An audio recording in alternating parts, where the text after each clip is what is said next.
కూర్చుందాం. దేవుని పరిశుద్ధ నామానికి మహిమ కలుగును గాక. Praise the Lord. హల్లెలూయా. మన ప్రభును రక్షకుడైన యేసుక్రీస్తు నామంలో కూడి వచ్చిన సంఘమంతటికి నా యొక్క హృదయపూర్వక వందనాలు. దేవుడు మిమ్మల్ని మీ కుటుంబాల్ని దీవించును గాక. దేవుడు మనల్ని మన కుటుంబాల్ని గడిచిన 8 మాసములు కూడా కాపాడి భద్రపరచి ఈ రీతిగా ఈ సెప్టెంబర్ మాసంలో ఈ 1వ తారీఖున మొదటి పునరుద్ధాన ఆరాధనలోకి చేర్చి ఇంతవరకు కూడా మనం దేవుని పాదం దగ్గర గడపటానికి దేవుడు సహాయం చేశాడు. అంత మాత్రమే కాకుండా మనము 7 దినాల ఉపవాస ప్రార్థనలో భాగముగా ఈరోజు చివరి దినముగా మనము దేవుని సన్నిధానంలో చేర్చబడి ఆయన పాదము దగ్గర కనిపెట్టుకొనుచు సంఘమంతా కూడా దేవుని యొక్క ఆత్మీయ జీవితంలో మనము ప్రయాణం చేస్తా ఉన్నాం. Praise the lord. ఖచ్చితంగా దేవుడు తన దగ్గర కనిపెట్టుకునే వారి ఎడల దేవుడు ఆయన ఖచ్చితంగా సహాయము చేయగలిగిన సమర్థుడైన దేవుడు ఆయన. 7 దినాలు కూడా మనం కనిపెట్టుకున్న ఒక అధికారి దగ్గర కాదు, ఒక నాయకుడి దగ్గర కాదు, ఒక ప్రభుత్వం దగ్గర కాదు, కానీ ఆకాశమును భూమిని నోటి మాట చేత కలుగు చేసిన మన సమస్త క్రియలు చేయగలిగిన, మన యత్నములు సఫలము చేయగలిగిన, మనకు ఆరోగ్యాన్ని క్షేమాన్ని ఇవ్వగలిగిన దేవుని దగ్గర మనము కనిపెట్టుకొని ఉన్నాం. Praise the lord. ఖచ్చితంగా మన ప్రార్థనలన్నీ కూడా దేవుడు సఫలపరచునుగాక. మన ప్రార్థనలన్నిటికీ దేవుడు తగిన సమయంలో దేవుడు జవాబుని అనుగ్రహించునుగాక. 7వ దినం ఉపవాస ప్రార్థన ముగింపు లోపే దేవుడు ప్రతి ఒక్క కుటుంబాన్ని దేవుడు వ్యక్తిగతంగా దర్శించునుగాక. Praise the lord. దేవుడు నన్ను కూడా 7 దినాల ఉపవాస ప్రార్థనలో పాల్గొనడానికి దేవుడు సహాయం చేశాడు. ఏ బలహీనత లేకుండా 4వ రోజు నాకు బాగా బాడీ పెయిన్స్ రావటం జరిగింది. నాకు జ్వరం వచ్చేసింది అనుకున్నాను, రాలేకపోయాను. చాలా భయంకరంగా, అంటే జ్వరం వచ్చే ముందు బాడీ పెయిన్స్ వస్తాయి కదా విపరీతంగా. 4వ రోజు అంటే నేను కాక మొన్న బుధవారం అనుకుంటా, మంగళవారం, గురువారం నేను రాలేను అనుకున్నాను. యాక్చువల్గా ఆ రోజు ఏ స్పీకర్ కూడా లేదు, నేనే చెప్పాలి కాబట్టి ఎలాగైనా సరే ఇక బలవంతంగా వెళ్ళగానే ఇంక అసలు అది లెగిసి నడిచే కండిషన్స్ కాదు, జ్వరం వచ్చేటట్టుగా నాకు అర్థమవుతుంది. అయినా నేనేం చేశాను, వచ్చేటప్పుడు ఆ గేట్ అవతల మెడిసిన్ తీసుకొని సరే చిన్నగా మందిరానికి వెళ్ళి టాబ్లెట్లు వేసుకుని అనుకున్నాను. ప్రార్థన చేసుకుని వచ్చాను, దేవా సహాయం చేయి అని. దేవుడు ఆయన మనల్ని బలపరచువా అని మనం సమస్తము చేయగలిగిన పౌలు అన్నట్లుగా ఆయన కృప మీద ఆధారపడి దేవుని మందిరానికి వచ్చాను. దేవుడి ఆ టాబ్లెట్లు వేసుకోకుండానే దేవుడు అద్భుతంగా ఏ జ్వరము ఎటువంటి బలహీనత రాకుండా దేవుడు స్వస్థపరిచి మీ ఎదుట నిలబెట్టిన విధానం బట్టి అందరం దేవునికి స్తోత్రాలు చెల్లిద్దాం. సమస్తమైన మహిమ ఘనత మన యేసయ్యకే చెలునుగాక. కొనసాగించి నా గురించి పాశ్రమ గారి గురించి ప్రేయర్ చేయండి. పాశ్రమ గారికి 8వ నెల వచ్చింది కాబట్టి డెలివరీ సుఖమైన ప్రసవాన్ని దేవుడు అనుగ్రహించినట్లుగా మీరు చాలామంది ప్రార్థన చేస్తున్నారు. మీకు నా యొక్క వ్యక్తిగత వందనాలు తెలియచేస్తూ ఈరోజు రాత్రి ముగింపు ప్రార్థన కూడిక భగవంత్ దాసయ్య గారు వస్తున్నారు కాబట్టి మనం అందుకని ఈరోజు 10 గంటలకే మనం ప్రారంభించడం జరిగింది. ఈరోజు దేవుని దగ్గర కనిపెట్టినప్పుడు సంఘానికి ఏ వర్తమానం అందించాలి ప్రభు అన్నప్పుడు దేవుడు కొన్ని విషయాలు బయలుపరిచాడు. దానికంటే ముందుగా 7 దినాల ఉపవాస ప్రార్థనలో దాని యొక్క విలువ, శ్రేష్టమైన విషయాలు మనం నేర్చుకున్నాం. బైబిల్ గ్రంథంలో 7 అనే మాటకి చాలా ప్రాధాన్యత ఉంది. 7 అనగా సంపూర్ణత, అది దైవికమైన సంఖ్య, అది పరిపూర్ణతని, అది దేవుని యొక్క సంఖ్యగా చెప్పబడింది. ప్రకటన గ్రంథంలో అయితే 7 అనే మాట గురించి 17 సార్లు వ్రాయబడి ఉంది. 7 సంఘాలు, 7 దూతలు, 7 బూరలు, 7 ఉగ్రతలు, 7 దీపస్తంభాలు, 7 నక్షత్రాలు, 7 ఈ రీతిగా కూడా ప్రకటన గ్రంథంలో 17 సార్లు వ్రాయబడి ఉంది. అంటే దేవుని దూతలు ఆ రీతిగా దేవునికి సంఘానికి వాక్యాన్ని అందించారన్నమాట. లేవియకాండం 23:36 వచనంలో దేవునికి 7 దినాలు, ఆ మాట చదవండి ఒకసారి. లేవియకాండం 23:36 వచనం. 7 దినములు మీరు యెహోవాకు హోమము చేయవలెను. Praise the Lord. మనం 7 దినాలు ఏం చేసాం? హోమం అంటే తెలుసుగా, హోమం అంటే తెలియదు ఎంతమంది తెలుసు? Praise the lord. హోమం అంటే యాక్చువల్గా ఇది అన్యుల దగ్గర వాడే మాట. అంటే బ్రాహ్మిన్స్ పూజారులు చేస్తుంటారు. వర్షాలు పడినప్పుడు, బిడ్డలు లేనప్పుడు హోమాలు చేస్తుంటారు గుళ్ళల్లో. ఆ చుట్టూరు ఇట్లాంటిది ఒక పొయ్యిలా కట్టి దాంట్లో మంచి మంచి కరపలు వేసి దాంట్లో నెయ్యి ఏదో సంథింగ్ ఏదో పోసి వాళ్ళు హోమం చేస్తూ ఉంటారు. అది లోక సంబంధమైన హోమం అది. కానీ దైవిక సంబంధమైన హోమం రాత్రి కూడా మనం విన్నాము కదా, ప్రణన గ్రంథంలో మనం చేసే ప్రార్థనే ధూపద్రవ్యముగా అది దేవునికి రాజ్యానికి చేర్చబడుతుంది. కాబట్టి 7 రోజులు కూడా మనం దేవుని మందిరంలో ఏం చేసాం? హోమం చేసాం. వాళ్ళ నమ్మకం మీద అన్యులు వాళ్ళు హోమం చేస్తే కార్యాలు జరుగుతాయి. ఇప్పటికీ చాలామంది కూడా ఎవరైనా వెళ్ళినప్పుడు వాళ్ళ గుళ్ళకి మీకు ఈ హోమం చేయాలి అట్లా రకాలు ఉన్నాయి అన్నమాట. పిల్లలు పుట్టకపోతే ఒక హోమం, పెళ్ళవకపోతే ఒక హోమం, లేకపోతే అప్పులు తీయాలంటే ఒక హోమం, చాలా రకాలు ఉన్నాయి. మృత్యుంజయ హోమం, ఎక్కువ కాలం బతకాలంటే ఇలాంటి హోమాలు నేను ఒక్కొక్క హోమానికి కొన్ని వేల రూపాయలు ఖర్చు ఉండిద్ది.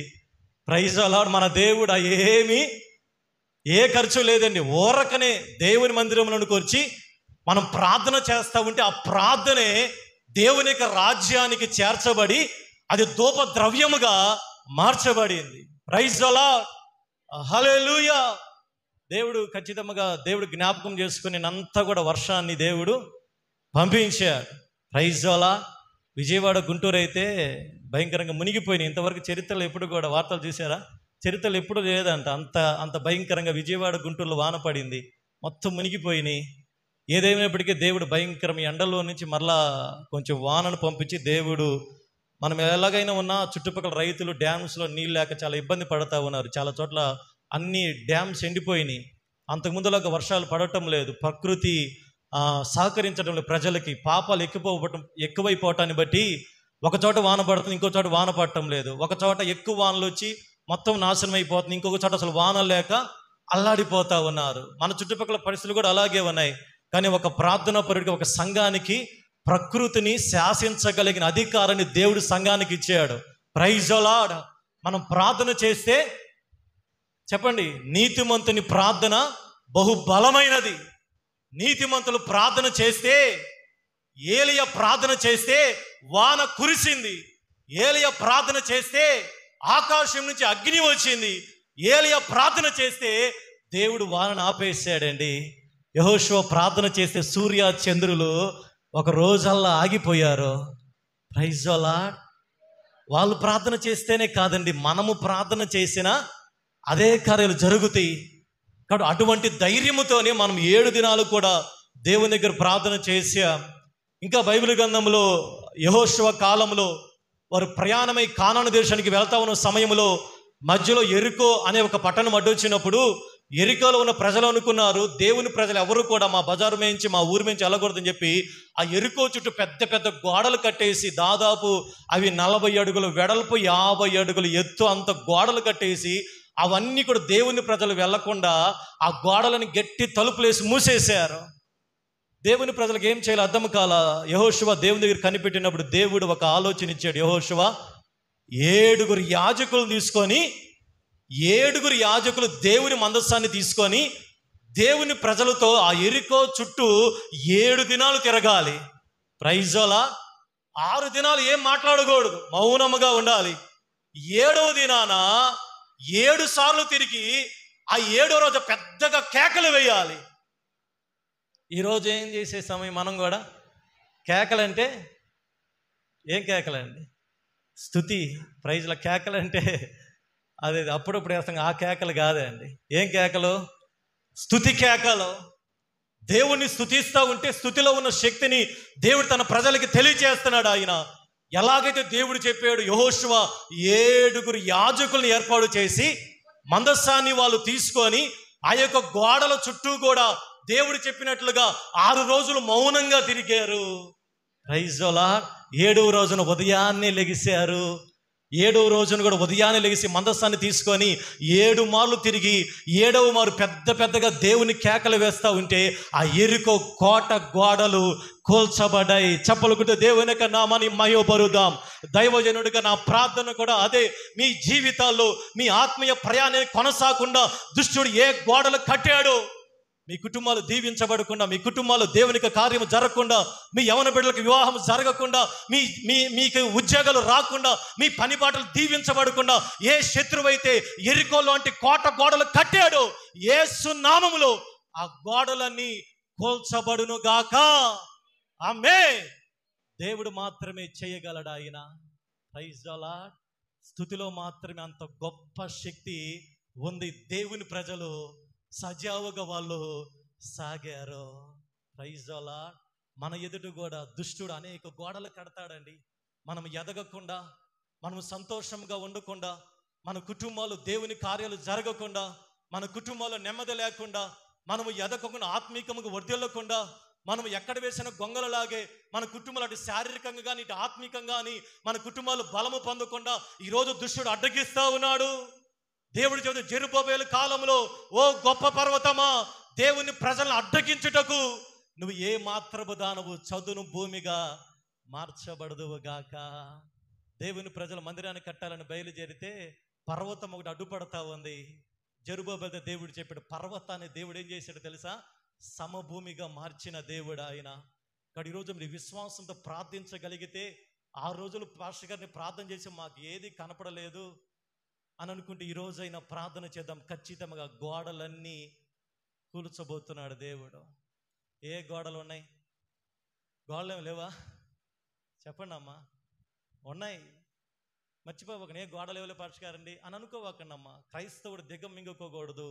రోషము కలిగి ప్రార్థన చేయాలి. ఎర్ర సముద్రము నీ ఆజ్ఞ మేరకు రహదారిగా మారగా, ఎర్ర సముద్రము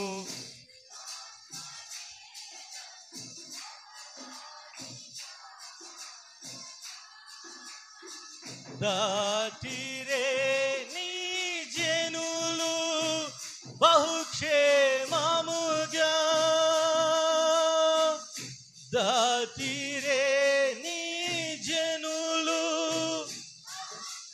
మాముగా, ఆ జలములలోని శత్రు సైన్యము మునిగిపోయేని, ఆ జలములలోని శత్రు సైన్యము పోయేని. కృపా సత్య సంపూర్ణుడా, సర్వలోకానికే చక్రవర్తివి నీవే యేసయ్యా, సర్వలోకానికే చక్రవర్తివి నీవే యేసయ్యా. Praise the Lord. హల్లెలూయా. కాబట్టి ఆ రీతిగా ఈరోజే మన జీవితాల్లో దుష్టుడు కట్టిన గోడలన్నీ కూల్చబడినట్లుగా మనం ప్రార్థించవలసిన బాధ్యత మన మీద ఉంది. ఆ గోడలు మన ఎదుట ఉన్నంత కాలము మనం ఏది కూడా చేయలేం. Praise the lord. కాబట్టి ఈరోజు ముగింపులోపై, ఈరోజే మనకి ఆఖరి సమయం కాబట్టి మనస్ఫూర్తిగా, దేవా నా ఎదుట ఈ గోడలు ఉన్నాయ్యా, కాబట్టి నా కుటుంబంలో దుష్టుడు కట్టిన గోడలన్నీ కూడా కూల్చబడును గాక అని మనం ప్రార్థన చేసే వారముగా ఉండాలి. అందుకని స్థుతులతో దేవుడు దుర్గమును స్థాపించి మన ఎదుట ఉన్న దుష్టుడు కట్టిన దుర్గములన్నీ కూడా కూల్చివేయగలిగిన దేవుడు ఆయన. పౌలు అంటున్నాడు, మా యొక్క యుద్ధోపకరణాలు అవి శరీర సంబంధమైనవి కాదు కానీ దేవుని ఎదుట దుర్గములను పడగొట్టగలిగిన శక్తి కలిగినవి. Praise the Lord. హల్లెలూయా. కాబట్టి ఆ రీతిగానే మనం ముందుకు వెళ్దాం. ఇంకా బైబిల్ గ్రంథంలో 7 దినాలు పస్కా పండుగ చేయమని దేవుడు చెప్పాడు. అసలు ప్రాముఖ్య విషయానికి వచ్చేద్దాం. మనం కీర్తనల గ్రంథం 84వ అధ్యాయం 6వ వచనం చదవండి. 84వ కీర్తన 6వ వచనం. వారు బాకా లోయలో పడి వెలుచు దానిని జలమయముగా చేయుదురు, తొలకరి వాన దానిని దీవెనలతో కప్పును. Praise the Lord. బైబిల్ గ్రంథంలో చాలా చోట్ల లోయల గురించి వ్రాయబడినాయి. ఆ లోయల గురించి ధ్యానిస్తున్నప్పుడు అవి భక్తుల యొక్క జీవిత అనుభవాలు, వారు వెళుతున్న మార్గాలతో పోల్చబడినట్లుగా మనం చూస్తున్నాం. ఎగ్జాంపుల్, కీర్తన గ్రంథం 23వ కీర్తన 4వ వచనంలో దావీదు అంటాడు, తన జీవితంలో జరుగుతున్న పరిస్థితులను బట్టి, గాఢాంధకారపు లోయలో నేను సంచరించినను ఈ అపాయానికి భయపడను. యాక్చువల్ గాఢాంధకారపు లోయ అనేది కంటికి కనపడేది కాదండి. తన జీవితంలో జరిగే పరిస్థితుల్ని దావీదు అక్కడ వ్రాస్తున్నాడు. ఆయన గాఢాంధకారపు లోయ అంటే ఏమిటి చెప్పండి? ఇప్పుడు వైజాగ్లో అనుకుంటే అరకు లోయ అంటే ఇప్పుడు వెళ్ళినప్పుడు తెలిసింది అనమాట. లోయ అంటే తెలుసు కదా. యాక్చువల్గా శరీర సంబంధంగా మన కంటికి కనపడే లోయ గురించి కాదు, కానీ బైబిల్ గ్రంథంలో లోయ అనగా భక్తుల యొక్క జీవితం గురించి వెళ్తున్న మార్గాలు. ఆ లోయ లాంటి అనుభవాలు బైబిల్ గ్రంథంలో దేవుడు ఏ రీతిగా ఆయన మారుస్తారని వాగ్దానం చేశాడు. ఆయన దావీదు తనతో తాను చెప్పుకున్న మాట, గాఢాంధకారపు లోయలో నేను సంచరించినను ఏ అపాయానికి భయపడను, నీవు నాకు తోడయుందువు, నీ దుడ్డు కర్రయు నీ దండమును నన్ను ఆదరించును. దావీదు అంటున్నాడు, కొన్నిసార్లు దేవుని నమ్ముకున్న మన జీవితాల్లో కూడా గాఢాంధకారపు లోయ లాంటి పరిస్థితులు ఆవరించిన మన జీవితాల్లో సమస్యలు కానీ, ఒత్తిడి కానీ, వ్యాధులు కానీ, బాధలు కానీ, నిందలు కానీ, శ్రమలు కానీ, శోధనలు కానీ, మరి ఏదైనా అలాంటి లోయ గుండా వెళ్తున్నప్పుడు దావీదు అంటున్నాడు కదా, నీవు నాకు తోడయ్యుందువు, నీ దుడ్డు కర్రయు నీ దండమును నన్ను ఆదరించును. Praise the lord. కాబట్టి ఈరోజు దేవుడు ఈ 1వ తారీఖున దేవుడు మనకు చేస్తున్న వాగ్దానము, ఈరోజు ఏ లోయ గుండా మీరు వెళుతున్నారు? ఇందా మనం చదువుకున్న లేఖన భాగంలో మొదటిగా ఏ లోయ? అది బాకా లోయ. బాకా లోయ అంటే అర్థమే తెలుసా? అది ఏడ్చే పరిస్థితి, అది దుఃఖపడే పరిస్థితి, అది కన్నీరు కార్చే పరిస్థితి. ఇప్పుడు దేవుడు అంటున్న మాట, వారు బాకా లోయలో పడి వెలుచు దాన్ని జలమయముగా చేస్తారు, తలకరి వాన దానిని దీవెనలతో కప్పును. రెండవదిగా యెహెజ్కేలు గ్రంథం 37వ అధ్యాయం 1వ వచనం చదవండి. యెహెజ్కేలు గ్రంథం 37వ అధ్యాయం 1వ వచనం. యెహోవా హస్తము నా మీదికి వచ్చెను, నేను ఆత్మవశున్నై ఉండగా యెహోవా నన్ను తోడుకొని పోయి ఎండిన ఎముకలతో నిండిన లోయలో నన్ను దింపాను. ఇక్కడ ఏ లోయ కనపడుతుందండి? ఎండిన ఎముకల లోయ. ఇది నిజంగా లోయ కాదు, అది. ఆ లోయలో ఏమున్నాయి? ఎండిన ఎముకలు అనేకములు ఉన్నాయి. యెహెజ్కేలు దేవుడు దర్శన రూపంలో ఆ లోయలోనికి తీసుకొని వెళ్ళాడు. యెహెజ్కేలుకి అర్థం కాలేదు. మనం ఒక్క అస్థిపంజరాన్ని చూసి మనకి ఎలాగుండిద్దండి? ఒక స్కెలిటన్ చూసి మనము ధైర్యంగా ఉండగలమా? ఒక పుర్రి కనపడితేనే మనకి ఒక భయం వేసింది కదా. కానీ యెహెజ్కేలు దేవుడు ఏ లోయలోనికి తీసుకుని వెళ్ళాడు అంటే, ఎండిన ఎముకలు కలిగిన లోయలోనికి దేవుడు తీసుకొని వెళ్ళాడు. అక్కడ యాక్చువల్గా ప్రజల జీవితాన్ని దేవుడు యెహెజ్కేలుకి బోధిస్తున్నాడు. ఎండిన ఎముకలు అనేకములు ఉన్నాయి. రెండవదిగా అవి అస్థిపంజరాల్లాగా లేవండి. అవి విడివిడిగా కుప్పలుగా, తల ఒక చోట, కాళ్ళు ఒక చోట, మొండెం ఒక చోట. అంటే there is no unity, there is no అక్కడ ఏది కూడా కనబడటం లేదు. వాటి మధ్యలో నడుస్తా ఉన్నాడు యెహెజ్కేలు. ఇప్పుడు దేవుడు యెహెజ్కేలుతో మాట్లాడుతున్నాడు. యెహెజ్కేలు, ఎండిన ఎముకలు బ్రతకగలవా? Praise the Lord. యెహెజ్కేలు అంటున్నాడు, అయ్యా నాకు తెలియదయ్యా, అది నీకే తెలియనయ్యా. అప్పుడు దేవుడు యెహెజ్కేలుతో అంటున్నాడు, యెహెజ్కేలు, ఈ ఎండిన ఎముకలతో ప్రవచనం ఎత్తి ఈలాగు మాట్లాడు. ఎండిన ఎముకలారా, యెహోవా మాట నేను పలుకుతున్నాను, మీలోనికి జీవం వచ్చినట్లుగా అని ప్రార్థన చేస్తే దేవుని మాట తీసుకొని ఆ ఎండిన ఎముకలన్నీ కూడా ఒక చోట కూర్చబడి బలమైన సమూహముగా చేర్చబడ్డాయి. చెప్పకూడదు, దేవుని యొక్క నామాన్ని మహిమపరుద్దాం. తర్వాత మరలా వాటిలో జీవము లేదు. దేవుడు మరలా చెప్పిన దానిని బట్టి యెహెజ్కేలు మరలా ప్రార్థన చేసినప్పుడు పెద్ద శబ్దం వచ్చి ఆ ఎండిన ఎముకల్లోనికి జీవం వచ్చి వాళ్ళు మహా సైన్యమై లేచి నిలబడ్డారు.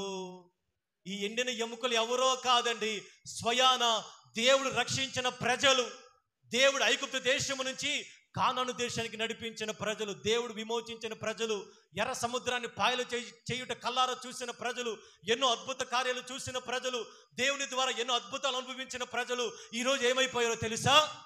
వాళ్ళ జీవితాలు ఎండిన ఎముకలాగా అయిపోయినాయి. ఎండిన ఎముకల లోయ ఎలాగ ఉందో ఈరోజు దేవుని ప్రజల కుటుంబాలు కూడా అలాగే అలాగే చేర్చబడతా ఉన్నాయి. కుటుంబాల్లో సమాధానం లేదు, నెమ్మది లేదు, ఐక్యత లేదు, బలము లేదు. యెహెజ్కేలు ఏ రీతిగా చూశాడో ఆ ఎండిన ఎముకల లాంటి పరిస్థితులు కనపడతా ఉన్నాయి. ఈరోజు ఒకవేళ నీ కుటుంబము కూడా, నీ వ్యక్తిగత జీవితము కూడా ఎండిన ఎముకల్లాగా అయిపోయిందేమో. There is no hope. ఎటువంటి నిరీక్షణ లేని పరిస్థితి. జీవము లేదు, బలము లేదు, ఆరోగ్యము లేదు, సమాధానము లేదు, స్వస్థత లేదు, దైవికమైన ఏది కూడా లేదు. ప్రజలు చచ్చిపోయినట్లుగా బ్రతుకుతున్నారు. ఈరోజు మనము కూడా ప్రియ దేవుని సంగమా, దేవుని నమ్ముకోను కూడా మన బ్రతుకులన్నీ కూడా ఎండిన ఎముకలు లాంటి పరిస్థితిగానే, మన ఎముకలు ఎండిపోయినట్లుగా, బలము లేనట్లుగానే, ఎటువంటి జీవము లేదన్నట్లుగానే కనపడతా ఉన్నాయి. ఈ ఉపవాస ప్రార్థనల ముగింపు దేవుడు వాగ్దాన సందేశాన్ని, మీ ఎండిన ఎముకల లోయని దేవుడు జీవము కలిగిన లోయగా దేవుడు మార్చడానికి సిద్ధముగా ఉన్నాడు. చెప్పలు కూడా దేవుని నామాన్ని మహిమపరుద్దాం. ఏ ఎండిన ఎముకల లోయలో నుంచి మీరు వెళుతున్నారు, ఒకవేళ మీ కుటుంబంలో ఉన్న పరిస్థితులను బట్టి, ఒకవేళ మీ యొక్క జీవితాల్లో ఉన్న దుష్టుడు చేస్తున్న దాడులు బట్టి ఒకవేళ జీవం లేకుండా కనపడుతున్నారేమో, దేవుడు అంటున్నాడు, నేను ఎండిన ఎముకల్లోనికి నేను జీవాన్ని రప్పించబోతున్నాను. యెహెజ్కేలు అన్నాడు, ఇది బ్రతకగలవా? మన జీవితంలో ఎన్నో ప్రశ్నలు ఉంటాయి. ఈ రోగము ఏమన్నాడండి యెహెజ్కేలు? దేవుడు యెహెజ్కేలుతో ఏమని అంటున్నాడు? యెహెజ్కేలు, ఎండిన నరపుత్రుడా, ఎండిపోయిన ఎముకలు బ్రతకగలవా? ఈరోజు దేవుని ప్రజలుగా మన జీవితంలో ఎన్ని ప్రశ్నలు లేవు? చెప్పండి అమ్మా. నాకు రోగము, ఇవాళ దేవుడు అడిగితే నరపుత్రుడా, ఒకవేళ మీ పేరు పెట్టుకోండి అక్కడ, చెప్పండి నరపుత్రుడా. ఇప్పుడు ఏంది అక్కడ ఎన్ని ఎముకలు కాదు, ఏ పరిస్థితి గుండా వెళ్తున్నారు? ఒకవేళ దేవుడు అడిగితే ఈరోజు ఒకవేళ మీరు ఆ ప్రశ్న గుండా వెళ్తున్నారేమో, దేవుడు ఒకవేళ ఇదే ప్రశ్న మిమ్మల్ని అడిగితే మీ రోగము తగ్గగలదా? మీరేం చెప్పగలరు? మనకేమనేది మనసులో, ఈ తగ్గదలే, ఇంకా అయిపోయింది నా జీవితం, ఇంకా ఈ వ్యాధితోనే నేను పోతానేమో, అనేక ఆలోచనలు ఉన్నాయేమో. ఒకవేళ ఈరోజు మీ జీవితాలు ఎప్పులు తీరుతాయా? మా బిడ్డలకు వివాహం అయ్యిద్దా? మా కుటుంబాలు కట్టబడతాయా? మా కుటుంబాలు బలపరచబడతాయా? మేము దేవుని యొక్క శక్తితో మరలా తిరిగి లేపబడగలమా? దేవుడు మాకు మంచి పనులు కల్పించగలడా? మాకు ఉద్యోగాలు ఇవ్వగలడా? ఒకవేళ దేవుడు ఇదే ప్రశ్న మిమ్మల్ని అడిగితే మీరేం చెప్పగలరు? ఏమోనయ్యా, పరిస్థితులు మటుకు అలాగ లేవు. కానీ యెహెజ్కేలు దేవుడు అంటూ ప్రకటించు, ఆ ఎండిన ఎముకలకి జీవం వచ్చినట్లుగా ఈరోజు మీ పరిస్థితులు మార్చే అధికారం మీ దగ్గరే ఉందండి. మీరు ఏది పలికితే అదే దేవుడు జరిగించబోతున్నాడు ఆయన. కాబట్టి మన నోటిలోని దేవుడు తన శక్తిని ఉంచాడు ఆయన. యాకోబు భక్తుడు అంటున్నాడు, మన నోటిలో ఆయన ఆశీర్వాదం ఉంచాడు. కాబట్టి ఈరోజు ఏ పరిస్థితుల కొరకైతే మీరు ఎదురు చూస్తున్నారు, దేవా నా కుటుంబానికి దీవెన కావాలి, నాకు ఆరోగ్యం కావాలి, నా బిడ్డలకి వివాహం జరగాలి, నా అప్పులు తీర్చబడాలి, మా కుటుంబాల్లో ఉన్న యజమానులకి రక్షణ చూడుట మేము చూడాలి అని మీరు ధైర్యముగా పలకగలిగితే, ఆ జీవము లేని పరిస్థితులకి దేవుడు మరలా జీవాన్ని కలిగించడానికి సిద్ధముగా ఉన్నాడు. చెప్పలు కూడా దేవుని నామాన్ని మహిమపరుద్దాం. ఈరోజు దేవునికి సేవకునిగా నేను దేవునికి మాటలు ప్రకటిస్తుండగా ఎండిన ఎముకల లోయ ఈరోజు అంతమైపోబోతుంది. కింద వచ్చిన వాళ్ళు చదవండి. ఎండిన ఎముకలు అనుకుంటున్నాయి. యెహెజ్కేలు గ్రంథములోనే కింద ఇశ్రాయేలు ప్రజలు ఏమనుకుంటున్నారు? మన ఎముకలు ఎండిపోయిను, మన ఆశలు విఫలమయ్యను, మనము నాశనమైపోయాం అని అనుకుంటా ఉన్నారండి దేవుని ప్రజలు. ఈరోజు మనము కూడా ఎన్నోసార్లు మా ఆశలు అనుకున్నామా లేదా? మా ఆశలన్నీ కూడా విఫలమైపోతున్నాయండి. ఎదురు చూస్తున్నాం కానీ ఏమీ జరగటం లేదు. మా యత్నములన్నీ కూడా విఫలమైపోతున్నాయి. మేము నాశనమైపోయాం. మా యొక్క అంతా కూడా కీడుని మేము చూస్తూ ఉన్నాం. ఏది కూడా అంత నష్టము జరుగుతూ ఉంది. దేవుని ప్రజలు అదే అనుకుంటున్నారు, అయ్యా మా ఎముకలు ఎండిపోయినాయి, మా ఆశలని విఫలమైపోయినాయి ప్రభువా అని వాళ్ళు అనుకుంటా ఉన్నారు. యెహెజ్కేలుని దేవుడు పంపించంటూ, ఇశ్రాయేలురా భయపడవాకండి, మీరున్న సమాధులు నేను తెరుస్తాను,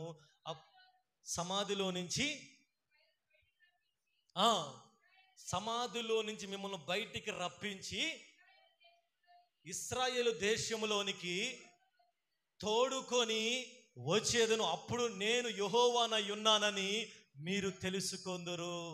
ప్రైజ్ ది లార్డ్. ఈరోజు మీ విశ్వాసంతో మీరు దేవుని దగ్గర ఈ రీతిగా, దేవా నా ఎముకల లోయ జీవం కలిగిన లోయగా మార్చండి ప్రభు అంటే దేవుడు ఖచ్చితంగా మీ ఎండిన పరిస్థితులను దేవుడు మరలా చిగురింప చేయబోతున్నాడు ఆయన.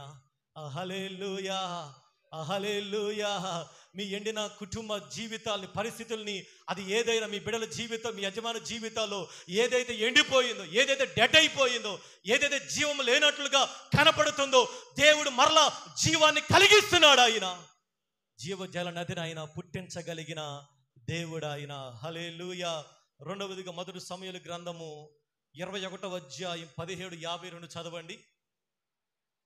మొదటి సమూయేలు గ్రంథం 21వ అధ్యాయం 17:52.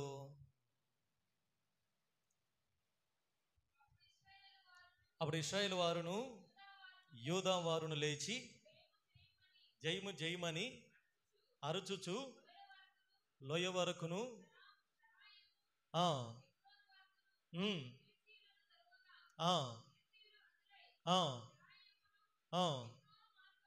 అక్కడ ఏలా లోయ అని ఉందమ్మా,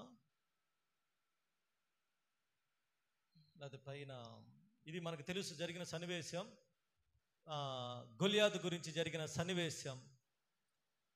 గొలియాతు ఇశ్రాయేల్ ప్రజలందరూ కూడా ఒక పక్ష నిలబడితే గొలియాతు వాళ్ళ ఎదురుగా నిలబడి ప్రజలందరూ ఒక పక్క ఉన్నారు, గొలియాతు ఒక్కడే ఒక పక్క ఉన్నాడు.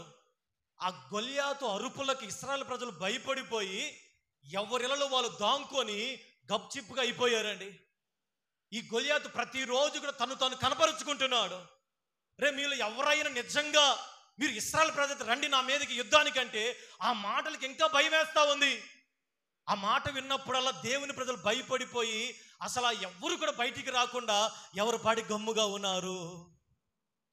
కనపడలేదు ఏలా లోయ అని. ఏటి లోయలో నుండి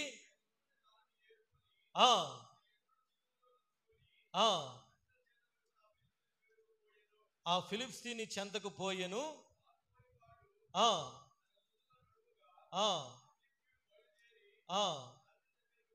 దావీదు దగ్గరికి వచ్చి దావీదును కనుగొని, ఒక్క నిమిషం అండి, మొదటి సమూయేలు 21:17. అక్కడ ఏలా లోయ అని మాట కనబడుతుంది.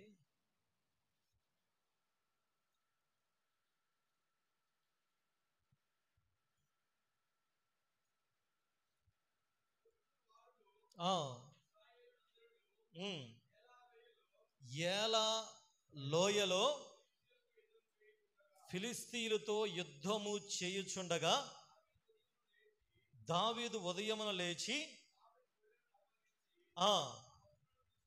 ఆ వస్త్రమును తీసుకొని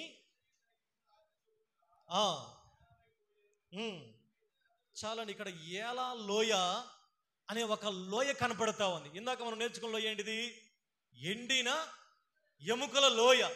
ఎండిన ఎముకల లోయను దేవుడు జీవము కలిగిన లోయగా మార్చాడు. ఇక్కడ ఏలా లోయ అని ఒకటి కనపడుతుందండి. ఈ ఏలా లోయలో ఎవరున్నారు? గొలియాతు ఉన్నాడు, శత్రువు ఉన్నాడు. దేవుని ప్రజలను తిరస్కరిస్తూ, దేవుని ప్రజలకి విరోధంగా మాట్లాడుతూ, దేవుని ప్రజల్ని పురికొల్పుతా ఉన్నాడు, భయాన్ని కలుగ చేస్తా ఉన్నాడు.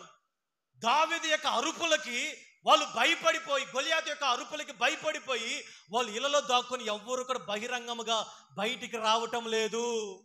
అటువంటి సమయంలో దేవుడు దావీదుని ప్రేరేపించి అదే లోయలో 5 రాళ్ళను తీసుకొని, ఒడిసెలు తీసుకొని దావీదు బయలుదేరి దేవుని అభిషేకంతో నింపబడి శత్రువు మీదకి వెళ్ళినప్పుడు, ఏ శత్రువు అయితే దేవుని ప్రజలను పడగొట్టాలని చూశాడో, ప్రైజ్ ది లార్డ్, ఏ శత్రువు అయితే తన అరుపుల చేత, తన యొక్క ఆ యొక్క అంధకార క్రియల చేత దేవుని ప్రజలు నాశనము చేయాలని, దేవుని ప్రజల పాపములోనికి దింపాలని, దేవుని ప్రజలు పాడు చేయాలని శత్రువు కేకలు వేశాడో, అదే ఏలా లోయలో దేవుడు అభిషేకించబడిన దావీదు చేత గొలియాతును చంపి శత్రు సమూహాన్ని నాశనము చేశాడు ఆయన. చెప్పలు కొడుతూ దేవుని యొక్క నామాన్ని మహిమపరుద్దాం. కొన్నిసార్లు మనం దేవుని నమ్ముకున్న తర్వాత శత్రువు గొలియాతులాగా మనల్ని బెదిరించాలని, అనేక రీతిలుగా మనల్ని పాడు చేయాలని, మనల్ని పడగొట్టాలని, దేవుని మందిరానికి రాకుండా, సహవాసంలో లేకుండా, దేవుని సన్నిధిలో మనం పరిశుద్ధంగా జీవించకుండా, మన భక్తి మార్గంలో ధైర్యంగా మందిరానికి రాకుండా, దేవుని దగ్గర కనపడకుండా దాగుకునే వారిగా గొలియాతు లాంటి శత్రువు మన మీద దాడి చేస్తాడండి. Praise the lord. మన మీద శత్రువు దాడి చేయట్లేదా? నీ మీద శత్రువు దాడి చేయట్లయితే మనం క్రైస్తవులము కాదండి. శత్రువు ఎవడి మీద దాడి చేస్తాడు? అన్యుల మీద. ఎవరైతే భక్తిగా ఉంటారో, ఎవరైతే దేవుని దగ్గర యథార్థముగా ఉంటారో, ఎవరైతే దేవుని దగ్గర నమ్మకముగా ఉంటారో, శత్రువు కన్నులు ఎప్పుడు కూడా దేవుని ప్రజల మీదే ఉంటాయి. ఎలాగ పాడు చేయాలి, ఎలాగ దెబ్బతీయాలి, ఎలాగ దేవుని ప్రజలను ట్రాప్ చేయాలి, ఎలాగ పాడు చేయాలి, వాడు ఎప్పుడు కూడా మన మీదే వాడి దృష్టి ఉంటుంది. గొలియాతులాగా వాడిని భయపెడతా ఉంటాడు. Praise the lord. ఈరోజు నువ్వు గొలియాతు లాంటి పరిస్థితులు భయపడుతున్నావా?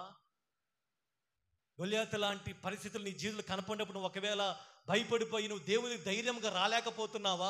దేవుడు అంటున్నాడు, ఈరోజు నువ్వు ధైర్యంగా ప్రార్థించగలిగితే, ఏ గొలియాతు లాంటి పరిస్థితులను చూచి నువ్వు భయపడిపోతున్నావో, ఆ ఏలా లోయను దేవుడు ఏం చేశాడు తెలుసా? దేవుడు దావీదు చేతికి గొలియాతుని అప్పగించి, ఆ గొలియాతుని దావీదు చంపిన తర్వాత అందరూ ఇశ్రాయేలు ప్రజలందరూ ధైర్యంగా నిలవబడి గొప్ప సంబరం చేసుకున్నారండి. Praise the lord. కాబట్టి ఈరోజు ఒకవేళ శత్రువుని చూసి నువ్వు భయపడిపోతున్నావేమో. శత్రువు అంటే ఎవరండి? మనం పోరాడేది ఎవరు? శత్రువు అంటే ఎవరు? మన ఇంటి చుట్టుపక్కల వాళ్ళు కాదండి, మన తోటోళ్ళు కాదు, మన కుటుంబంలో అత్తలు కానీ కోడలు కానీ లేకపోతే వీళ్ళు కాదండి మన శత్రువులు అంటే. ఎవరు? మనకుంది ఒకే ఒక శత్రువు, ప్రధానమైన శత్రువు. మనం పోరాడేది శరీరులతో కాదు, కానీ ప్రధానులతోనూ అధికారులతోనూ అంధకార సంబంధాలకు లోకనాథులతో మనం పోరాడుతున్నాం. Praise the lord.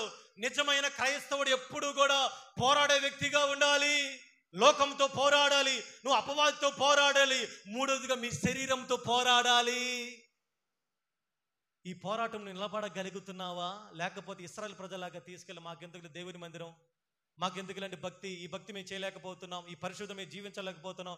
అపవాది చాలా మంది చదువుతారు, అపవాది మమ్మల్ని బాగా టార్చర్ పెడుతున్నాడు అండి. ఎందుకు పెడతాడమ్మా?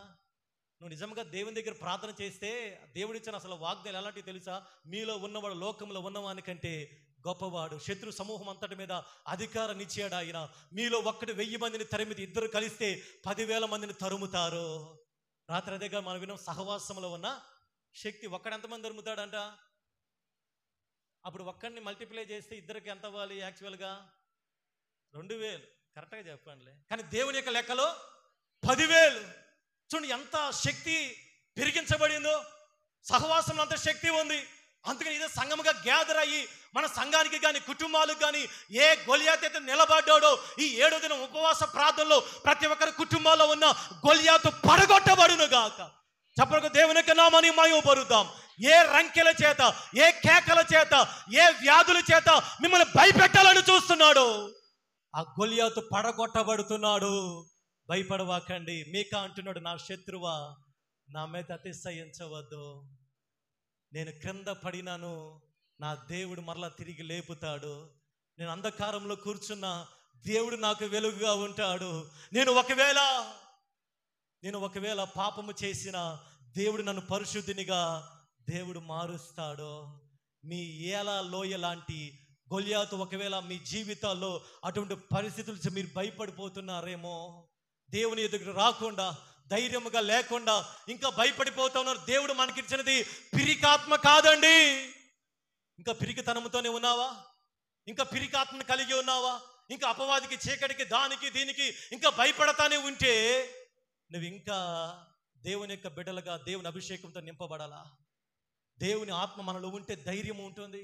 దేవుని ఆత్మ ఎక్కడ ఉంటే అక్కడ స్వాతంత్రం ఉంటుంది. దేవుడు మనకి ఇంద్రియ నిగ్రహము కలిగిన శక్తి కలిగిన ఆత్మనిచ్చాడు. కాబట్టి దేవా నాకు ఇంకా భయం అయ్యా, నేను నమ్ముకున్నా అయ్యా, నా భవిష్యత్తుని గురించి భయం, వ్యాధిగా జరిగినప్పుడు భయం, దాని గురించి భయం, దీని గురించి భయం, అయ్యా నా యొక్క జీవితం ఆలస్యం అవుతుందని భయం, ప్రతి దానికి భయపడుతుంది. భయం వచ్చేది దేవుని దగ్గర నుంచి కాదు. Praise the lord. భయం వచ్చేది ఎక్కడి నుంచి అండి? ఎక్కడి నుంచి? శత్రువు నుంచి. ఈరోజు నీకు భయం కలుగుతుంది అంటే ఆ భయం ఎక్కడి నుంచి వస్తుంది తెలుసా?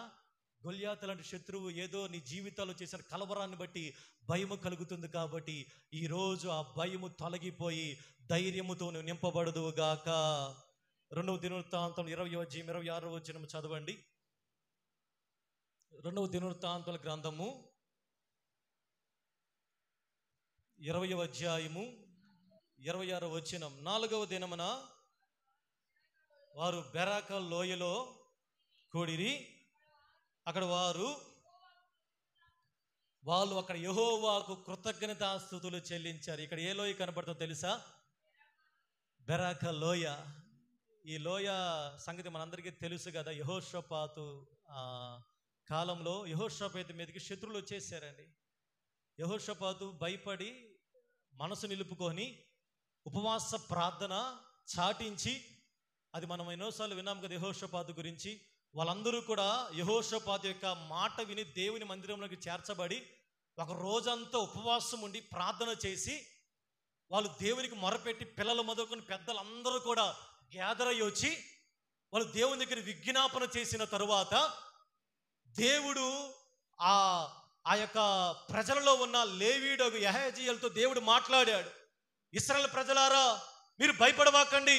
యెహోషాపాతు రాజా ఆ వస్తున్న సైన్యాన్ని చూచి మీరు భయపడవాకండి. దేవుడు మీ పక్షముగా యుద్ధము చేస్తాడు. Praise the lord. దేవుడు చెప్పినట్లుగా వాళ్ళు యుద్ధానికి వెళ్ళి మౌనముగా వాళ్ళు దేవుని స్తుతించడం ప్రారంభించారండి. దేవుని స్తుతించడం ఎప్పుడైతే ప్రారంభించారో అక్కడ ఏమి జరిగిందో తెలుసా? వాళ్ళు ఆ మాట చదవండి అమ్మా.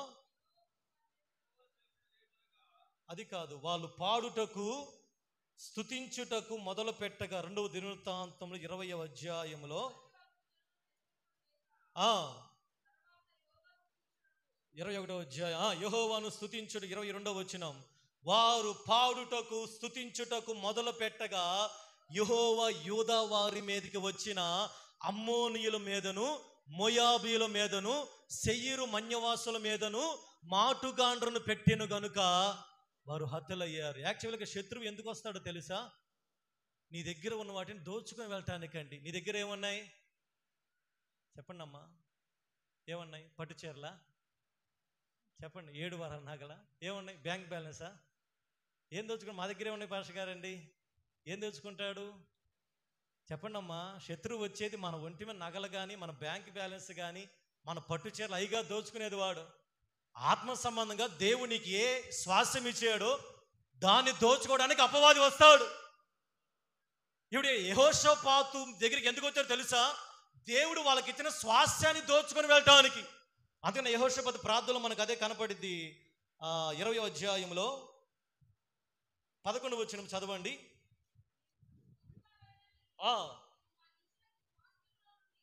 నీవు మాకిచ్చిన నీ స్వాస్థ్యములో నుండి మమ్మను తోలివేయటానికి వాళ్ళు బయలుదేరి వస్తున్నారు. ఈరోజు శత్రువు నీ దగ్గరికి ఎందుకు వస్తున్నాడో తెలుసా? నీ దగ్గర ఏదో ఉందండి. నీ దగ్గర ఏముంది చెప్పండి? మా దగ్గర ఏముంది పాస్టర్ గారండి? Praise the lord. మా దగ్గర ఏమున్నాయి పాస్టర్ గారండి? ఏమి లేవా? దేవుడు మనకేమి ఇవ్వలేదు. రక్షణ ఇచ్చాడమ్మా. రక్షణ అనే స్వాస్యం తెలుసు, అది స్వాస్యం. అందుకని ఇంత గొప్ప రక్షణను నిర్లక్ష్యం చేసిన ఎడల మనం ఎలాగ తప్పించుకుంటాం? దేవుడు మనకిచ్చిన తలాంతులు ఒక స్వాస్యం. దేవుడు మనకిచ్చిన అభిషేకం అది ఒక స్వాస్యం. దేవుడు మనకిచ్చిన అది ఏదైనా ఎన్నో ఆత్మ సంబంధంగా ఎన్నో దీవెనలు దేవుడు మనకిచ్చాడు. ఇప్పుడు అపవాది నీ మీద ఎందుకు అటాక్ చేస్తాడో తెలుసా? నీ రక్షణని కోల్పోవటానికి, దేవుడు నీకు ఇచ్చిన అభిషేకంలో నుంచి బయటికి లాగటానికి. దేవుడు నీకు ఇచ్చిన పరిశుద్ధత కానీ, ఆత్మ ఫలములు కానీ, ఆత్మ వరములు కానీ, దేవుని మందిరంలో అది ఏదైనా సరే దానిలోంచి బయటికి లాగటానికి వాడు వస్తున్నాడు. కానీ నీ దగ్గర ఉన్న బంగారం కోసం కానీ, నీ దగ్గర ఉన్న డబ్బు కోసం కానీ కాదని వాడు వచ్చేది. ఇప్పుడు యెహోషాపాతు మీదకి ఎందుకు వచ్చారో తెలుసా? యెహోషాపాతులో ఆ యొక్క స్వాస్యంలో నుంచి బయటికి లాగి వాళ్ళు బయటికి పారగొడటానికి. దేవునితో సహవాసం కూడా ఒక స్వాస్యము తెలుసా? ఆదాముని బయటికి వెళ్ళగొట్టింది ఎవరు? దేవుడు అన్న కరెక్ట్గా చెప్పండి. ఎవరు? దేవుడా అపవాదా? కరెక్ట్గా చెప్పండి. ఏదైనా తోటలో నుంచి బయటికి వెళ్ళగొట్టింది ఎవరు? దేవుడా? దేవుడు అన్న చేతులు ఎత్తండి. దేవుడు కాదండి. దేవుడి చేత వెళ్ళగొట్టేటట్లుగా అపవాది చేశాడు. ప్రతిదీ దేవుడి మీద చెబితే ఎలాగమ్మా? Praise the Lord. యోబుని ప్రేరేపించింది ఎవరు? దేవుడా అపవాది? యోబుని శ్రమ పెట్టింది ఎవరమ్మా? ఇక్కడ మళ్ళీ పప్పులో కాలేసి దేవుడిని అపవాది ఏం చేశాడు? యోబు గ్రంథంలోకి రండి. సమయం అయిపోవస్తుంది, ముగించేస్తాను. ఒకసారి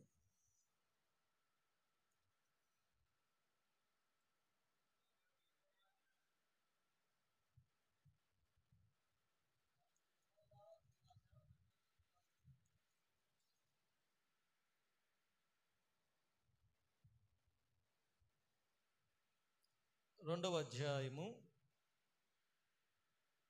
3వ వచనం చదవండి. ఆలోచించితివా? అది యథార్థవంతుడును న్యాయవంతుడనై దేవుని యందు భయభక్తులు కలిగి చెడుతనం విసర్జించిన వాడు భూమి మీద అతని వంటి వాడు ఎవడం లేడు. నిష్కారణముగా అతనిని పాడు చేయడానికి నీవు నన్ను ప్రేరేపించావు. చాలండి. ఇప్పుడు యాక్చువల్గా యోబుని పాడు చేయడానికి ఎవరిని ప్రేరేపించారు? అపవాది దేవుని ప్రేరేపించాడు. అంత చేసినా సరే యోబులో ఎక్కడ యథార్థత వదలలేదండి. Praise the Lord. హల్లెలూయా. ఏదైనా తోటల నుంచి వెళ్ళగొట్టిన దేవుడు కాదమ్మా. అపవాది చేసిన దానికి ఏదైనా తోటలో ఆదాము ట్రాప్లో పడి దేవుడు వెళ్ళగొట్టేటట్లుగా అపవాది చేశాడు. ఈరోజు దేవుడు రక్షణ ఇచ్చిన దేవుడే, కానీ మనం కొన్నిసార్లు రక్షణను కోల్పోయిన పరిస్థితుల్లో మనం ఉన్నాం. తెలుసా? రక్షణ అనేది అది స్థిరాస్తి కాదండి. అందుకని దావీదు పాపం చేసినప్పుడు 50వ కీర్తనలో నా రక్షణ ఆనందాన్ని, ద జాయ్ ఆఫ్ సాల్వేషన్ నాకు మళ్ళా పుట్టించయ్యా. ఇప్పుడు దావీదు ఏమని గుర్తించాడు? పాపం చేసినప్పుడు రక్షణ ఏమయ్యింది? ఆటోమేటిక్గా కోల్పోతాం. రక్షణ ఆనందాన్ని కోల్పోతాం. రక్షణ ఆనందాన్ని కోల్పోయినప్పుడు మనం దేవుని మందిరానికి వచ్చిన ఆనందముడు, సంతోషముడు, ఆరాధనలో ఉన్న ఎటువంటి దేవుని యొక్క వాక్కుగాని మనకు వినపడదు. దావీదుకి అర్థమయ్యే దేవుని దగ్గర ప్రార్థన చేశాడయ్యా, నా రక్షణను నాకు మరలా దయచేయండి. ఈరోజు శత్రువు నీ మీదకి వస్తుంది దేనికో తెలుసా? నీ రక్షణను దొంగిలించటానికి, నీ పరిశుద్ధతను దొంగిలించటానికి, నీ దేవుడు నీకు ఇచ్చిన ఆధిక్యతను దొంగిలించటానికి, దేవుడు నీకు ఇచ్చిన పరిశుద్ధమైన జీవితాన్ని, అది ఏదైనా సరే దొంగిలించటానికే వాడు వస్తున్నాడు. కాబట్టి మీ రక్షణను మీరు కాపాడుకోవాలి. Praise the lord. మీ యొక్క పరిశుద్ధ జీవితాన్ని మీరు కాపాడుకోవాలి. దేవుడు మీకు ఇచ్చిన విలువైన వాటిని కాపాడుకునే బాధ్యత మీదే. ఆ రోజు యెహోషాపాతు మీదకి శత్రువులు వచ్చారు దోచుకోవటానికి. అయితే దేవుడు వాళ్ళు చేసిన ప్రార్థనను బట్టి ఏ శత్రువు అయితే దోచుకోవాలని ప్రయత్నం చేశాడో అదే శత్రువుని వాళ్ళు దోచుకొని ఆ శత్రువులందరినీ కూడా కొలసము కూర్చుకొని ఆ కొలసమును లెక్క పెడతానికి దాదాపు ఎన్ని రోజులు పట్టిందంట? 3 రోజులు పట్టిందండి. 3 దినములు పట్టింది. ఇప్పుడు వాళ్ళందరూ కూడా ఒక లోయలో వాళ్ళు గ్యాదర్ అయ్యి అక్కడ థ్యాంక్స్ గివింగ్ ప్రార్థన పెట్టుకున్నారండి. అది ఏ లోయ అంట? బెరాకా లోయ. ఇప్పుడు బెరాకా అంటే అర్థం తెలిసిందా? బెరాకా లోయ అంటే ఆశీర్వాదపు లోయ, స్తుతి లోయ. బెరాకా లోయ అనగా మనకేం అర్థం కావాలి? శత్రువు దోచుకోవడానికి వచ్చాడు, కానీ దేవుడు చేసిన ప్రార్థనను బట్టి దేవుని ప్రజలే శత్రువును దోచుకున్నారు. Praise the lord. ఈరోజు ఏ శత్రువు నిన్ను దోచుకోవడానికి వస్తుందో నువ్వు దేవుని దగ్గర ప్రార్థన చేస్తే నీ జీవితంలో ఉన్న ఆ యొక్క యెహోషాపాతు లోయ లాంటి అనుభవాన్ని దేవుడు బెరాకా లోయగా దేవుడు మార్చబోతున్నాడండి. ఒకవేళ ఇప్పటికీ శత్రువు దోచేసాడేమో నీ సమాధానాన్ని, నీ ఆనందాన్ని, నీ జీవితంలో ఉన్న ఏది కూడా లేకుండా నీ రక్షణను దోచేసాడేమో. యెరికో పట్టణానికి వెళ్తున్న వ్యక్తికి దొంగలు అదే చేశారు కదా. వాడిని పట్టుకొని వాడి దగ్గర మొత్తం దోచేసుకొని మొత్తం కొర్ర ప్రాణంతో వస్త్రాలు కూడా దోచేసుకున్నారండి. దోచేసి కొర్ర ప్రాణంతో విడిచిపెట్టి వెళ్ళిపోయారండి. ఈరోజు దేవుని ప్రజలు అపవాది దోచుకుంటున్నాడండి. రక్షణను దోచుకుంటున్నాడు, పరిశుద్ధతను దోచుకుంటున్నాడు, విశ్వాసాన్ని దోచుకుంటున్నాడు. దేవుని దగ్గర గడపవలసిన ప్రార్థన జీవితాన్ని దోచుకొని కొర ప్రాణముతో విడిచిపెట్టి వెళుతున్నాడు. ఈరోజు ఒకవేళ మీరు అదే పరిస్థితిలో ఉన్నారేమో, మీరు దావీదు వలె దేవుని దగ్గర ప్రార్థన చేస్తే సిక్కలగులు అదే జరిగింది. దావీదు మీదకి శత్రువులు వచ్చి తన భార్యల్ని బిడ్డల్ని మొత్తాన్ని దోచుకుని వెళ్ళిపోతే అందరూ కూడా దావీదు మీదకి రాళ్ళెత్తుకుని వచ్చారు కొట్టి చంపేయటానికి. అటువంటి సమయంలో దావీదు ఎఫోదు ధరించి ప్రార్థన చేస్తే దేవుడు అన్నాడు, దావీదు తరుమయ్య, నిశ్చయముగా శత్రువు దోచుకుని వెళ్ళినంతటిని కూడా నువ్వు తిరిగి దక్కించుకుంటావు. నువ్వు బాప్తీసం తీసుకుని ఎన్ని రోజులు అయ్యింది? శత్రువు ఏమి దోచుకుని నీకు అర్థమవుతుందా? శత్రువు నీ దగ్గర నుంచి ఏ ఆనందాన్ని దోచేయాడో, ఈ యొక్క భక్తి దోచివేసాడేమో, నమ్మకత్వాన్ని దోచివేసాడేమో, దేవుని దగ్గర గడపల జీవితాన్ని దోచివేసాడేమో. ఈరోజు బెర్రక లోయ అనుభవం మీ జీవితంలో జరగాలి అంటే మీరు దేవుని దగ్గర ప్రార్థన చేసి శత్రువు దోచుకున్న వాటన్నిటిని కూడా మనం మరలా తిరిగి సంపాదించుకొందుముగాక. హల్లెలూయా. చివరిగా హోషేయ గ్రంథము 2వ అధ్యాయం 15వ వచనము చదవండి. హోషేయ గ్రంథము 2వ అధ్యాయము 15వ వచనం. అక్కడ నుండి వారిని తోడుకొని వచ్చి ఆకోరు లోయను, శ్రమల గల లోయను నిరీక్షణ ద్వారముగా చేస్తాను. నేను ముగించేస్తున్నాను. చివరిగా ఏ లోయ తెలుసా? ఆకోరు లోయ అండి. యాక్చువల్గా ఇది బైబిల్ గ్రంథంలో ఆకోరు లోయ అనగా ఎక్కడ తెలుసా? చెబుతారు ఎవరైనా? అమ్మ వింటున్నారా? హల్లెలూయా. నిద్రపోతున్నట్టుంది చల్లటి గాలికి. ఆకోరు లోయ అనేది బైబిల్ ఎక్కడ చెప్పబడింది? Okay, very good. యెహోషువ కాలంలో వాళ్ళు యుద్ధానికి వెళ్ళినప్పుడు దేవుడు యెరికో పట్టణం మీద జయమిచ్చాడు. తర్వాత వాళ్ళు హాయి పట్టణం మీదకి వెళ్ళారు. యెరికో పెద్దది, ఆ గోడలని కూల్చబడ్డాయి, కానీ హాయి పట్టణం చాలా చిన్నది. అయితే ఆ పట్టణం మీదకి వెళ్తే ఆ పట్టణస్థులందరూ కూడా ఇశ్రాయేలు ప్రజలు తరిమి చాలా మంది చంపేశారు. యెహోషాపాతుకి భయం వేసింది, ఇదేంద్రా బాబు, యెరికో పట్టణం మీదకి అంత పెద్ద పట్టణం, ఆ గోడలన్నీ కూడా కూల్చబడ్డాయి, ఆ శత్రువును సైతం దేవుడు అప్పగించాడు, కానీ హాయి పట్టణం చాలా చిన్నది, ఇదేంది ఆ పట్టణం మన మీదకి వచ్చారని దేవుని దగ్గర ప్రార్థన చేస్తే దేవుడు మొత్తం బయోడేటా మొత్తం చెప్పాడు. పలానా వాళ్ళు మొత్తం అక్కడ చెప్పుకుంటే చివరిలో ఆకాను అనే ఒక వ్యక్తి శాపగ్రస్తమైంది తెచ్చి తన ఇంటిలో దాచిపెట్టుకున్నాడు. దేవుడు చెప్పాడు, యెహోషువ, ఆకాను చేసిన దానికి నేను మీకు తోడుగా లేనయ్యా. కాబట్టి ఎవరైతే ఆ శాపగ్రస్తమైనది పని చేశారో ఆ వ్యక్తి భూమి మీద లేకుండా ఉంటేనే కానీ నేను మీకు తోడుగా ఉండను. దేవుడు ఆ రోజు యెహోషువతో చెప్పినట్లుగా ఆకాను కుటుంబం మొత్తాన్ని తగలబెట్టేసి అక్కడ రాళ్ళు వేసి, చదవండి అన్నమాట యెహోషువ గ్రంథములో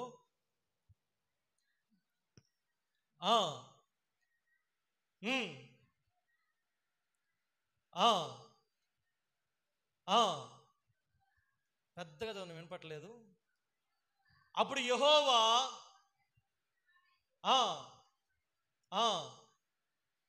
అందుచేతను నేటి వరకు ఆ లోయకి ఆకోరు లోయ అని పేరు కలదు. ఇప్పుడు తెలుసు ఎందుకు వచ్చింది ఆ లోయకి ఆకోరు లోయ అని. అక్కడ దేవుని ప్రజలు శ్రమపరచబడుతున్నారు. ఒక్క వ్యక్తి చేసిన తప్పుకి దేవుని ప్రజలందరి మీదకి దేవుని యొక్క కష్టం, శ్రమలు వచ్చినాయండి. ఒకవేళ మన జీవితాల్లో శ్రమలు అనేకములు మనం చేతులారా చేసుకున్న వచ్చిన శ్రమలు ఉంటాయి. దేవుని ద్వారా కొన్నిసార్లు మనకు శ్రమలు వస్తాయి. దేవుని ద్వారా వచ్చిన శ్రమలు మన మంచి కొరకు, మనం దీవెన కొరకు. దావీదు అంటున్నాడు, శ్రమ రాకమునుపు నేను త్రోవ తప్పాను, ఇప్పుడు మంచిగా ఉన్నానయ్యా. దేవుడు కొన్నిసార్లు శ్రమలు ఎందుకు అనుమతిస్తాడంటే మనం సరైన మార్గంలో నడవటానికి, దేవునికి చిత్తంలో చేయటానికి. దేవుని ప్రజలకి దేవుడు కొన్ని శ్రమలు అనుమతిస్తాడు ఆయన.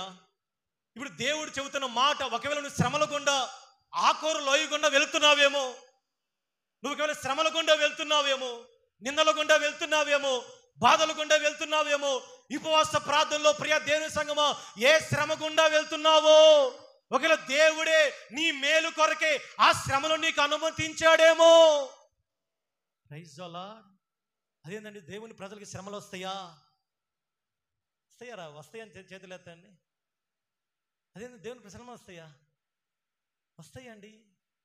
అపోస్తలుని పౌలు ఏమన్నాడు? వాక్యాన్ని ప్రకటిస్తూ ఉంటే చాలా మంది రాళ్లతో కొట్టి అపోస్తలుని పౌలుని ఊరెమ్మటికి ఈడ్చుకొని వెళితే తన శిష్యులు వచ్చి భయపడ్డారు. అప్పుడు పౌలు గారు 18వ అధ్యాయంలో అనుకున్న అపోస్తలుగా లేచి నిలబడి పౌలు గారు చెప్పిన మాట వాళ్ళ ధైర్యపరచి, వాళ్ళ మనసును దృఢపరచి, మనం అనేక శ్రమలను అనుభవించి దేవుని రాజ్యంలో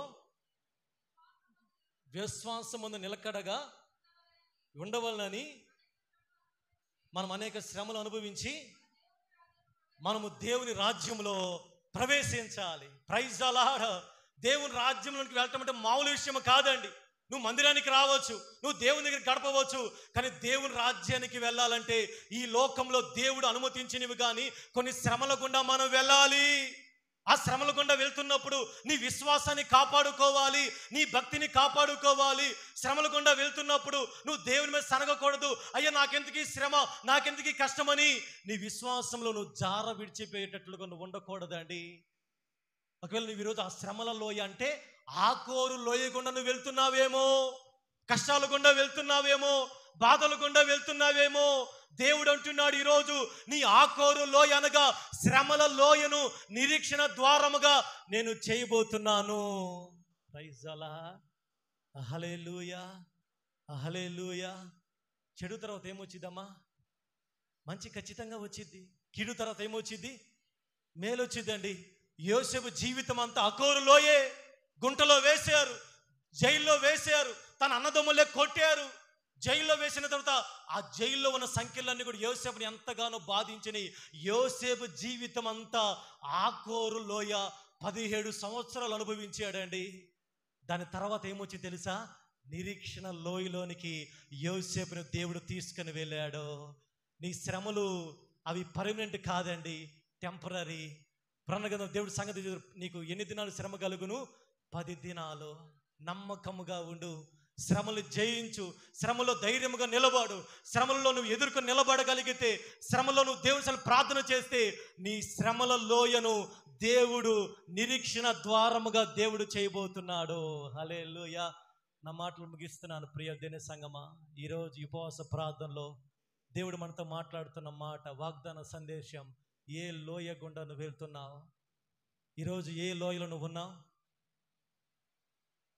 చెప్పండి, ఏ లోయలో నువ్వు ఉన్నావు? చెప్పండి అమ్మా. ఆకూరు లోయలో ఉన్నావా? ఎండిన ఎముకల లోయలో ఉన్నావా? ఒకవేళ ఏలా లోయ అనగా శత్రువు మనల్ని బలహీనపరిచే లోయలో ఉన్నావా? లేకపోతే బెరాక లోయలో నువ్వు ఉన్నావా? నువ్వు ఒకవేళ ఈరోజు ప్రార్థన చేయగలిగితే నాతో పాటు అందరూ మోకరించిన ప్రార్థన చేసుకుందాం.